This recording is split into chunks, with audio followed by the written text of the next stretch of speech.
आपण सर्वजण या ठिकाणी महामानवांना अभिवादन करत आहोत। आजपासून भगवान बुद्धांची जयंतीला प्रारंभ झालेला आहे। जगाला शांतीचा संदेश देणाऱ्या तथागत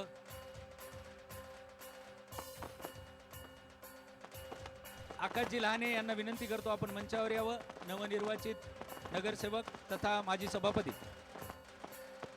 मोठ्या जल्लोषात संपूर्ण जगभरामध्ये साजरी होत असणारी ही जयंती आणि या जयंतीच्या निमित्तानं भीमगीत संगीत रजनीच्या रूपाने आपण अभिवादन करत आहोत। मी आपल्यामध्ये मान्यवरांना विनंती करतो की तथागत भगवान बुद्धांनी जो संदेश दिला अत्तदीप भव, स्वयंप्रकाशित व्हा, आणि तो दीप मांगल्याचा, पवित्र्याचा आणि शांततेचा दीप आपण प्रज्वलित करूयात। तथागत भगवान बुद्धांना अभिवादन करत, महामानव डॉक्टर बाबासाहेबांना अभिवादन करत, हा सर्वांच्या जीवनामध्ये तेजस्वी मंगलमय प्रभात लावो हीच अपेक्षा आपण सर्वांच्या वतीने व्यक्त करूयात। अत्तदीप भव, स्वयंप्रकाशित व्हा आणि जगालाही प्रकाशित करा हे डॉक्टर बाबासाहेब आंबेडकरांचे विचार, वैज्ञानिक दिलेला धम्म, आपल्या जीवनाचं सोनं करणारा हा डॉक्टर बाबासाहेब आंबेडकरांचा।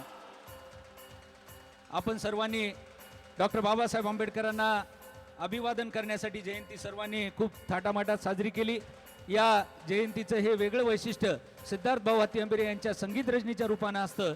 महाराष्ट्रातील प्रख्यात गायक आनंददादा शिंदे यांनाही विनंती आपण मंचावर यावं आणि मान्यवरांसोबत दीप प्रज्वलनाला आपण उपस्थित राहावं। दादा, आपल्या आवाजानं घरोघरी आपला आवाज, माझ्या भीमाची जयंती जगात भारी, आपला आवाज आणि बाबासाहेबांची जयंती हे अद्वितीय समीकरण आपल्या प्रबोधनातून होतं। वामनदादा कर्डकांच्या महान परंपरेतून महागायक प्रल्हादजी शिंदे साहेब आणि आपल्या शिंदेशाही घराण्याच्या थाटामाटामध्ये ही जयंती साजरी होत असते आणि या जयंतीला आपणही मागच्या अनेक वर्षापासून सिद्धार्थ हत्ती यांच्या या भीमगीत संगीत रजनीला येत असता सर्व मान्यवरांचं मी परत एकदा शब्दसुमनाने हार्दिक स्वागत करून मान्यवरांना आसनस्थ होण्याची विनंती करतो आणि या ठिकाणी आपण सगळ्यांनी बसून घ्यावं।